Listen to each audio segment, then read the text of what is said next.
বিগত সরকারের আমলে নজিরবিহীন অনিয়ম আর দুর্নীতিতে খাদের কিনারায় পড়া ব্যাংকিং খাত এখনও ধুঁকছে। ছাত্র জনতার আন্দোলনে সরকার পতনের পর প্রকৃত চিত্র সামনে আসতে থাকে।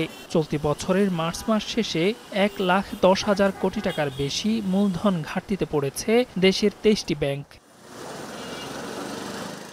বাংলাদেশ ব্যাংকের হালনাগাদে বলা হয়েছে, গত বছরের ডিসেম্বর শেষে ১৯ ব্যাংকের মূলধন ঘাটতি ছিল 1,৭১,৬৮৭ কোটি টাকা, যেখানে চলতি বছরের প্রথম প্রান্তিকে মূলধন ঘাটতি কিছুটা কমলেও ঘাটতিতে থাকা ব্যাংকের সংখ্যা বেড়েছে। ২৮টি ব্যাংকের নির্দিষ্ট সময়ের জন্য ঋণ পরিশোধের সময় বাড়ানোয় ঘাটতির পরিমাণ কমেছে। চলতি বছরের মার্চ শেষে ৬টি রাষ্ট্রমালিকানাধীন, ৯টি বেসরকারি ব্যাংক, ৭টি ইসলামী ধারার ব্যাংক এবং একটি বিদেশি ব্যাংকের সম্মিলিতভাবে 1,10,260 কোটি টাকার মূলধন ঘাটতিতে পড়ে।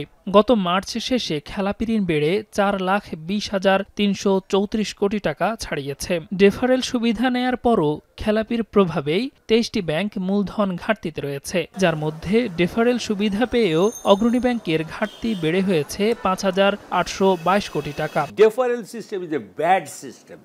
This should be stop. যারা স্টেক হোল্ডার্স তারা তাদের শেয়ার হোল্ডারদের প্রফিট দেখায়, ম্যানেজমেন্ট তারা প্রফিট দেখায়, এই প্রভিশন না করে প্রফিট দেখায়, তারা বোনাস নেয়।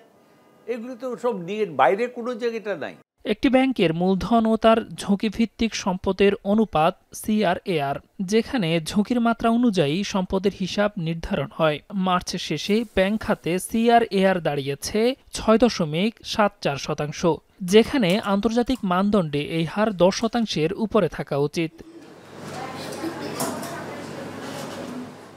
কেন্দ্রীয় ব্যাংক বলছে, দুর্বল ব্যাংকগুলোকে ঘুরে দাঁড়াতে নানা উদ্যোগ নিয়েছে বাংলাদেশ ব্যাংক। তারল্য সংকট কমানো সহ লেনদেন স্বাভাবিক করতে কেন্দ্রীয় ব্যাংক থেকে বাণিজ্যিক ব্যাংকগুলোকে জুলাইয়ে 4,64,000 কোটি টাকার বিশেষ তারল্য সহায়তা দেয়া হয়েছে।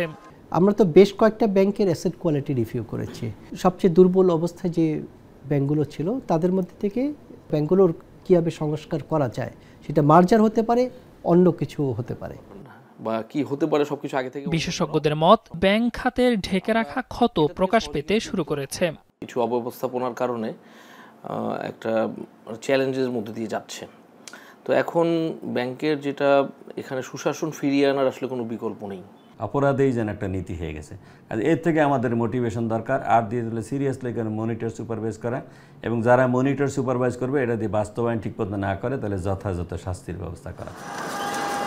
সংস্কারের অংশ হিসেবে অনিয়মে জড়িয়ে পড়া শরিয়া ভিত্তিক 5 ব্যাংক একীভূত করা হচ্ছে। দ্বিতীয় ধাপে বেসরকারি আরও 11টি ব্যাংকের সম্পদের গুণগত মান যাচাই করছে কেন্দ্রীয় ব্যাংক। ব্যাংকগুলোর খেলাপি ঋণ, মূলধন ঘাটতি, বন্ধকি সম্পদসহ বিভিন্ন সূচকের প্রকৃত অবস্থা পর্যালোচনা শেষে আওতায় আসবে একীভূতকরণ প্রক্রিয়ার। দেলোয়ার দোলন, এখন, ঢাকা।